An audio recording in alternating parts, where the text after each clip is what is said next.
Myself Naveen Kumar Chaudhary.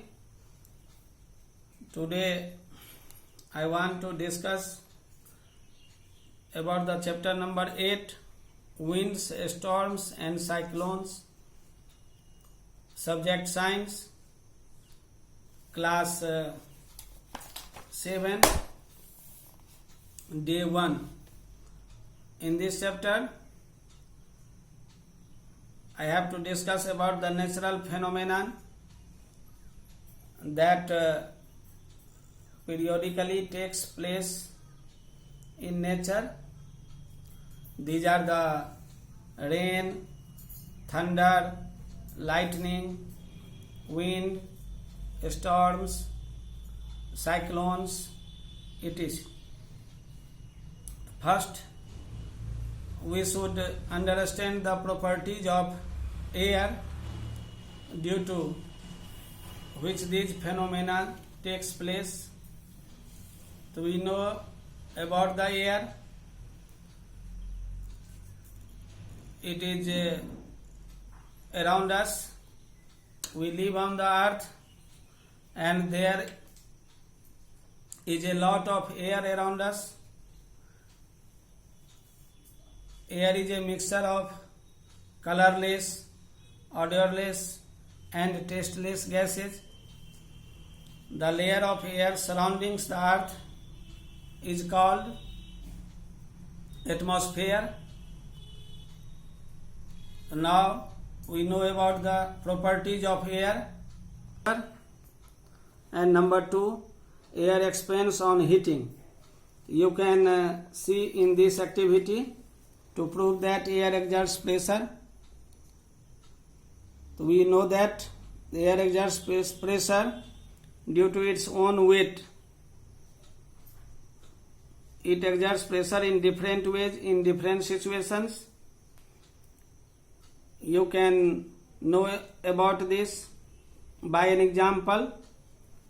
If you are riding a bicycle in the direction of wind, it exerts pressure on us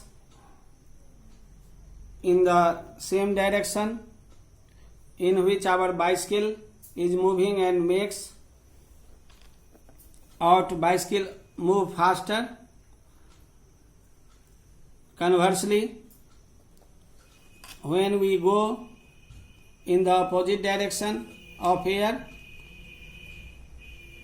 then we feel difficulty due to the exertion of pressure by the air. Then above example is shown in this activity.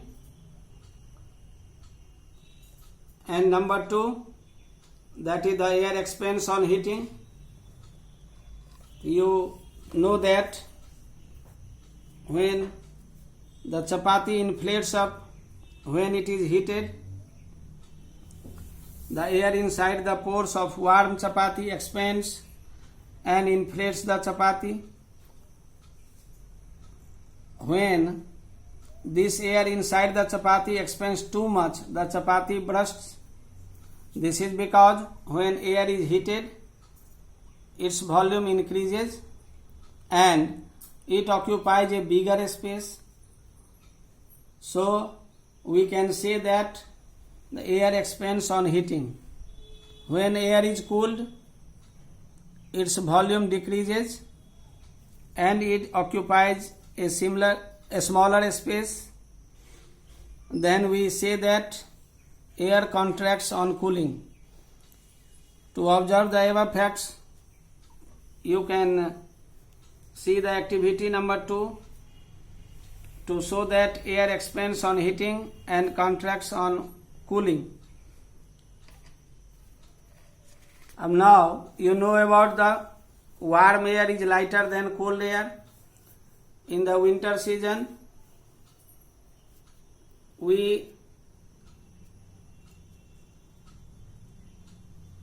use the air heater in our room on the ground of the room because it heat the air on the lower areas.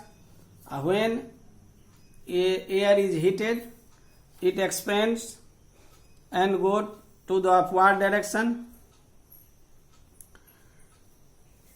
The air expands on heating and contracts on cooling. You see in this activity number 2, the density is defined as the ratio of mass and volume. Density equal to mass oblique volume. So, when the volume of air increases and the mass remains the same, the density of air decreases.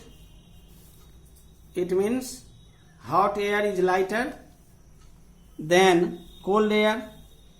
So, hot air rises upwards. The region from where air rises, a low pressure area is created there. Conversely, you can say that cold air is heavier than hot air. So, cold air sinks downwards. The region where the air sinks, a high pressure is created there. It is shown in this activity number 3. Now you know about the speed of wind. The high speed winds are accompanied by reduced air pressure.